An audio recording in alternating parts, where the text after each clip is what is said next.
অনেক প্রবাসী ভাইরা বিশেষ করে আমাদের কাছে জানার চেষ্টা করেন এমনটাই যে আমরা তো বাইরে থাকি, আমার স্ত্রী, মা, বাবা মারা গিয়েছে, ভাই বাইরে আছে, তো আমার স্ত্রী এবং আমার মা বাড়িতে আছে, তারা কি কুরবানি করতে পারবে?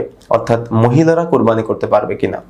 প্রিয় দর্শক, মনে রাখার চেষ্টা করবেন, রাসূলুল্লাহ সাল্লাল্লাহু আলাইহি ওয়াসাল্লামের যুগে এক দাসী তিনি একবার একটা ছাগল কুরবানি করেছিলেন। তো কুরবানি করার পরে তিনি যখন সেটা নিয়ে আসলো, তো সেই বর্ণনা রাসূলুল্লাহ সাল্লাল্লাহু আলাইহি ওয়াসাল্লামের কাছে পৌঁছানো হলো। রাসূলুল্লাহ সাল্লাল্লাহু আলাইহি ওয়াসাল্লাম সেই গোশতকে খাওয়ার জন্য নির্দেশ দিয়েছিলেন। তো সর্বসাকুল্যে প্রমাণ পাওয়া যায় যে মহিলারাও কুরবানি করতে পারে যদি তাদের সাহস থাকে বা তারা যদি কুরবানি করার সামর্থ্য রাখে।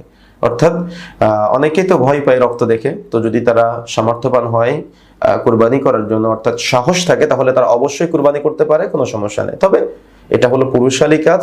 যদি পুরুষ থাকে, তাদের মাহরামরা কেউ থাকে, তাহলে অবশ্যই পুরুষ দিয়ে কুরবানি করানোর চেষ্টা করবে ইনশাআল্লাহ। তবে অবশ্যই নারীরা কুরবানি করতে পারে, নারীদের কুরবানি করাতে কোনো বাধা নাই।